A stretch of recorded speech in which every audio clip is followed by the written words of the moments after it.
छत्तीसगढ़ विधानसभा में आर्थिक सर्वेक्षण की रिपोर्ट पेश होने के बाद अब सरकार आगामी बजट की तैयारी में जुट गई।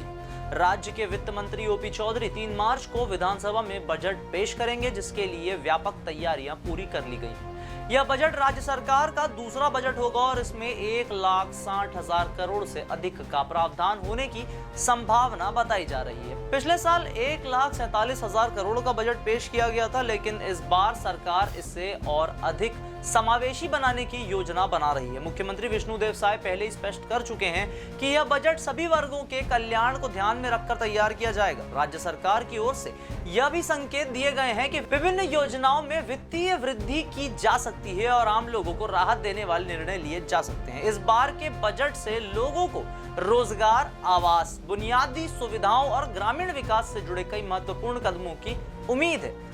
क्या होंगे योजनाओं में सुधार? युवाओं के लिए क्या है नए अवसर? क्या पर्यटन उद्योग का होगा विस्तार? करेंगे सभी जानकारी आपसे साझा। नाम हमारा आशीष गुप्ता और आप देखना शुरू कर चुके हैं INS 24/7 डिजिटल। राज्य सरकार के इस बजट में महतारी वंदन योजना को लेकर महत्वपूर्ण घोषणाएं होने की संभावनाएं बताई जा रही है। यह योजना महिलाओं के आर्थिक सशक्तिकरण के लिए शुरू की गई थी, जिसके तहत पात्र महिलाओं को प्रति माह 1,000 रुपए की वित्तीय सहायता दी जाती है। पिछले बजट में इस योजना के लिए 3,000 करोड़ रुपए का प्रावधान किया गया था, लेकिन अब सरकार इस राशि में बढ़ोतरी करने का विचार कर रही है। कुछ वरिष्ठ विश्लेषकों के अनुसार यदि बजट में इस योजना के लिए अतिरिक्त राशि आवंटित की जाती है तो उन महिलाओं के लिए फिर से पोर्टल खोला जा सकता है जो पिछली बार किसी कारणवश आवेदन करने से वंचित रह गई थी। इससे राज्य की महिलाओं को प्रत्यक्ष आर्थिक लाभ मिलेगा और उनके जीवन स्तर में सुधार होगा, ऐसा सरकार का मानना है। राज्य सरकार महिलाओं के उत्थान और सशक्तिकरण को लेकर गंभीर नजर आती है और इस योजना के विस्तार से सरकार अपने सामाजिक कल्याण के वादों को पूरा करने की दिशा में एक महत्वपूर्ण कदम भी उठा सकती है। छत्तीसगढ़ सरकार अपने बजट में युवाओं के लिए रोजगार से जुड़ी कई घोषणाएं कर सकती है। राज्य में लंबे समय से शिक्षक भर्ती की मांग हो रही थी। गौर फरमाएं, शिक्षक भर्ती की मांग इस राज्य में लंबे समय से हो रही है। जिस राज्य में शिक्षक अपनी नौकरियों को बचाने के लिए लगातार प्रोटेस्ट कर रहे हैं, विरोध कर रहे हैं, अनशन कर रहे हैं, धरना स्थलों पर बैठ रहे हैं, पानी में उतर रहे हैं, सड़क पर लौट रहे हैं, उसी राज्य में शिक्षक भर्ती की मांग भी, जिसे देखते हुए बजट में भर्ती प्रक्रिया को फिर से शुरू करने का निर्णय लिया जा सकता है।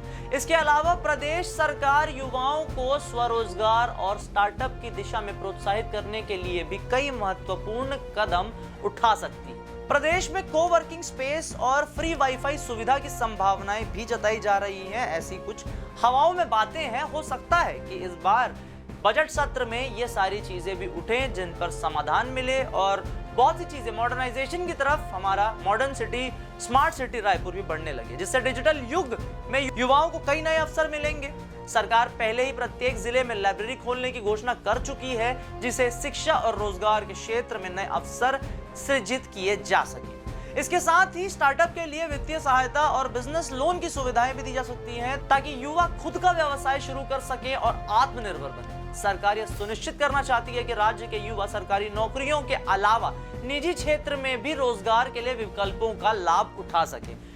जाहिर सी बात है, सरकारी नौकरी पाने के बाद भी अगर आपकी नौकरी चली जाती है तो इसमें क्या ही कर सकता है कोई भी आम आदमी। वो तो चाहेगा ही किसी प्रकार का ऐसा रोजगार या ऐसा मौका उसे दिया जाए जिससे वो अपना जीवन व्यापन कर सके, किसी भी तरह की समस्या उसके सामने ना खड़ी हो।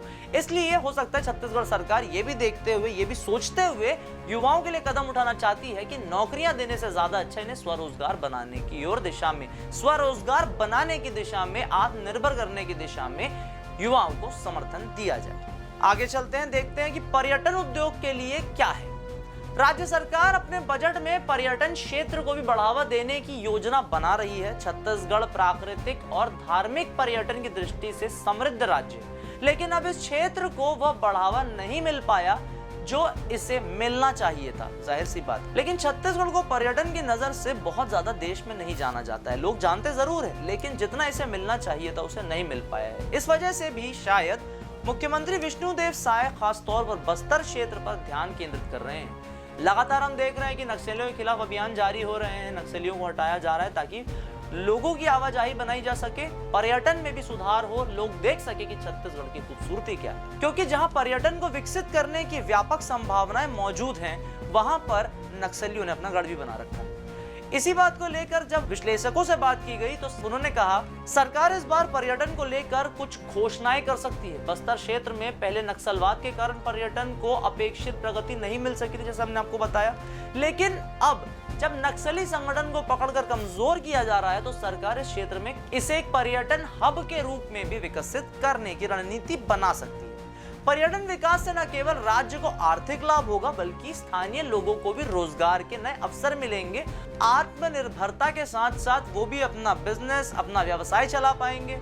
धार्मिक पर्यटन को भी प्रोत्साहन मिलेगा, जिससे सरकार नए तीर्थ स्थलों का निर्माण कर पाएगी। तीर्थ स्थलों में आने वाले श्रद्धालुओं से होने वाले इकोनॉमिक बेनिफिट से हमारे राज्य को फायदा होगा, जिससे राज्य की सांस्कृतिक और ऐतिहासिक धरोहरों को भी संरक्षित किए जाने के लिए जो धन की आवश्यकता हो वो सृजन करना आसान हो जाएगा। साथ ही साथ पूरे देश में छत्तीसगढ़ का डंका भी बजेगा।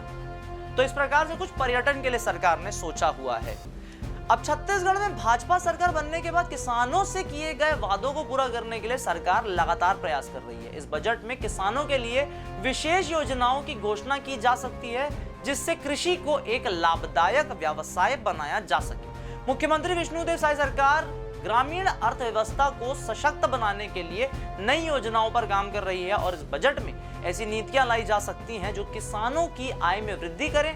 किसानों को बेहतर सुविधाएं देने के लिए सिंचाई व्यवस्था, आधुनिक कृषि उपकरण और जैविक खेती को बढ़ावा देने की दिशा में वित्तीय प्रावधान किए जा सकते हैं। सरकार ग्रामीण क्षेत्रों में स्वरोजगार को भी बढ़ावा देना चाहती है, जिससे किसान कृषि के अलावा अन्य व्यावसायिक गतिविधियों में भी शामिल हो सके। इसके अलावा सरकार कृषि ऋण माफी, बीमा योजनाओं और न्यूनतम समर्थन मूल्यों में वृद्धि जैसी नीतियों पर भी विचार कर सकती है, जिससे किसानों को राहत मिले और उनकी आर्थिक स्थिति मजबूत हो सके। तो ये थे छत्तीसगढ़ के अंदर बजट को लेकर चल रही बातों और सारी की सारी जानकारियों पे एक अपडेटेड रिपोर्ट।